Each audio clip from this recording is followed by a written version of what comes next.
ವೀಕ್ಷಕರೇ, ನಮ್ಮ ಚಳ್ಳಕೆರೆ ಟಿವಿಗೆ ಸ್ವಾಗತ. ಇಂದಿನ ಪ್ರಮುಖ ಸುದ್ದಿ.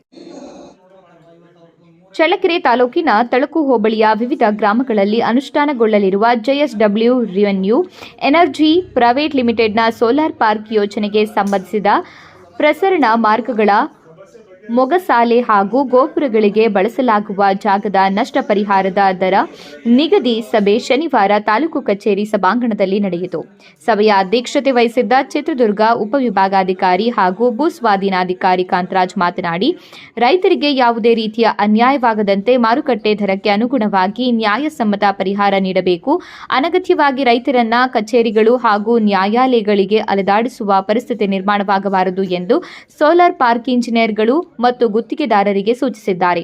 ರೆಡ್ಡಿಹಳ್ಳಿ, ಬುಕ್ಕಂಬೂದಿ, ಗೌರಸಮುದ್ರ, ಕಾವಲ್, ಗೌರಸಮುದ್ರ, ಬಂಡೆ ತಿಮ್ಲಾಪುರ ಹಾಗೂ ಹನುಮಂತನಹಳ್ಳಿ ಗ್ರಾಮಗಳ ವ್ಯಾಪ್ತಿಯ ಯೋಜನೆಗೆ ಸಂಬಂಧಿಸಿದ ಪರಿಹಾರದ ದರ ನಿಗದಿಪಡಿಸುವ ಕುರಿತು ತಹಶೀಲ್ದಾರ್ ರೆಹನ್ ಪಾಷಾ ಸಭೆಯಲ್ಲಿ ಚರ್ಚೆ ನಡೆಸಿದ್ದಾರೆ. ಸಭೆಯಲ್ಲಿ ಕಂದಾಯ ನಿರೀಕ್ಷಕ ಲಿಂಗೇಗೌಡ, ಗ್ರಾಮ ಲೆಕ್ಕಾಧಿಕಾರಿಗಳು, ರೈತರು, ವಕೀಲರು, ಸೋಲಾರ್ ಪಾರ್ಕ್ ಇಂಜಿನಿಯರ್ಗಳು ಹಾಗೂ ಗುತ್ತಿಗೆದಾರರು ಉಪಸ್ಥಿತರಿದ್ದರು.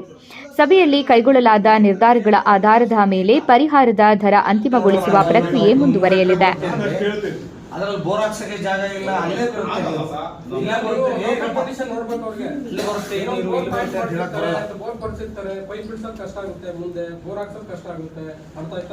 ಮತ್ತು ಸಿಟಿ ಹತ್ರದಲ್ಲಿ ಇರ್ತವೆ, ರೋಡ್ ಹತ್ರದಲ್ಲಿ ಇರ್ತವೆ. ನಾಳೆ ದಿನ ಅವರೇ ಮಾರ್ಕೆಟ್ ಅಲ್ಲಿ ಮಾರ್ಬೇಕಂದ್ರೆ ಜಾಸ್ತಿ ರೇಟ್ ಸಿಗುತ್ತಲ್ವಾ? ನಮ್ಮಲ್ಲಿ ಮಾರ್ಕೆಟ್ ವ್ಯಾಲ್ಯೂ ಕಡಿಮೆ ಆಗುತ್ತೆ ಅವ್ರಿಗೆ ಲೈನ್ ಹೋದ್ಮೇಲೆ. ಅವನ್ನೆಲ್ಲ ನೋಡ್ಕೊಂಡು ಮಾನವೀಯತೆ ದೃಷ್ಟಿನ ಮಾಡ್ಕೊಡಿ.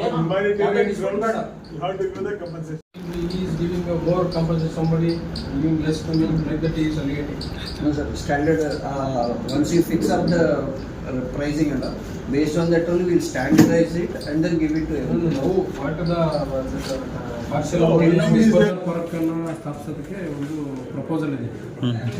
ಎಲ್ಲೇ ನೋಡಿದೆ ಅಂದರೆ ಚಳ್ಳಕೆರೆ ತಲುಪೋದು ದೇವಿನಡ್ಡಿಹಳ್ಳಿ, ಬುಕ್ಕಂಬೂದಿ, ಗೌರಸಮುದ್ರ, ಗೌರಸಮುದ್ರ, ಬಂಡೆ ತಿಮ್ಲಾಪುರ, ಹನುಮಂತನಹಳ್ಳಿ ಮತ್ತು ಸೋಲಾರ್ ಇದರಲ್ಲಿ ಈ ಗ್ರಾಮಗಳಲ್ಲಿ ಟವರ್ಗಳು ಮತ್ತು ಈ ಮೊಗಸಾಲೆಗಳು ಸೋಲಾರ್ ಪಾರ್ಕಿಗೆ ಸಂಬಂಧಪಟ್ಟಂತೆ. ಅದರಂತೆ ಏನಾಗಿದೆ, ಈಗಾಗಲೇ ಏನು ಕಂಪ್ನಿಯವರು ಒಂದು ರೈತರಿಗೆ ಸಂಬಂಧಿಸಿದ ರೈತರ ಜೊತೆಗೆ ಒಂದು ಒಡಂಬಡಿಕೆ ಮಾಡಿಕೊಂಡು ಸಹಿ ಹಾಕಿಸ್ಕೊಂಡು ಅವರಿಗೆ ಅಡ್ವಾನ್ಸ್ ಅಮೌಂಟನ್ನು ಕೊಟ್ಕೊಂಡಿದ್ದಾರೆ. ರೈತರು ಕೂಡ ಭಾಳಷ್ಟು ರೈತರು ಒಪ್ಕೊಂಡಿದ್ದಾರೆ.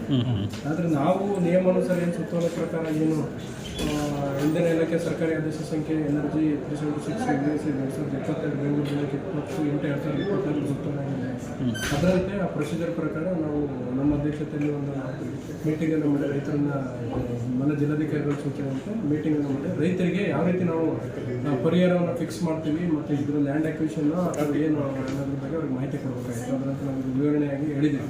ಯಾವ ರೀತಿ ನಾವು ಕಾಂಪನ್ಸೇಷನ್ ಕೊಡ್ತೀವಿ, ಆ ಟವರ್ ಏರಿಯಾಗೆ ಎಷ್ಟು ಕೊಡ್ತೀವಿ, ಮೊಗಸಾಲೆ ಏರಿಯಾಗೆ ಎಷ್ಟು ಕೊಡ್ತೀವಿ, ಯಾವ ರೀತಿ ನಾವು ದರ ನಿರ್ಧರಣೆಯನ್ನು ಮಾಡ್ತಿರೋದ್ರ ಬಗ್ಗೆ ರೈತರಿಗೆ ಮನವರಿಕೆ ಮಾಡಿಕೊಟ್ಟಿದ್ದೀವಿ. ಅದರಂತೆ ಇವತ್ತು ಸಭೆ ಮಾಡಿದ್ವಿ. ಈ ಸಭೆಯಲ್ಲಿ ಭಾಳಷ್ಟು ರೈತರು ಅವರವರದೇ ಆದಂಥ ಅಭಿಪ್ರಾಯ ವ್ಯಕ್ತಪಡಿಸಿದ್ದಾರೆ. ಅದನ್ನು ಜಿಲ್ಲಾಧಿಕಾರಿಗಳಿಗೆ ತಿಳಿಸಿ ಅದೊಂದು ದರ ನಿರ್ಧರಣೆಯನ್ನು ಜಿಲ್ಲಾಧಿಕಾರಿಗಳು ಮಾಡ್ತಾರೆ. ಅದನ್ನು ನಾವು ನಂತರ ರೈತರ ಗಮನಕ್ಕೆ ಮತ್ತು ಕಂಪ್ನಿ ಗಮನಕ್ಕೆ ಅದರಂತೆ ಅವರು ಪರಿಹಾರವನ್ನು ಪಾವತಿಸಬೇಕಾಗುತ್ತೆ. ಸೊ ಇದಕ್ಕೋಸ್ಕರ ಈ ಸಭೆಯಲ್ಲಿ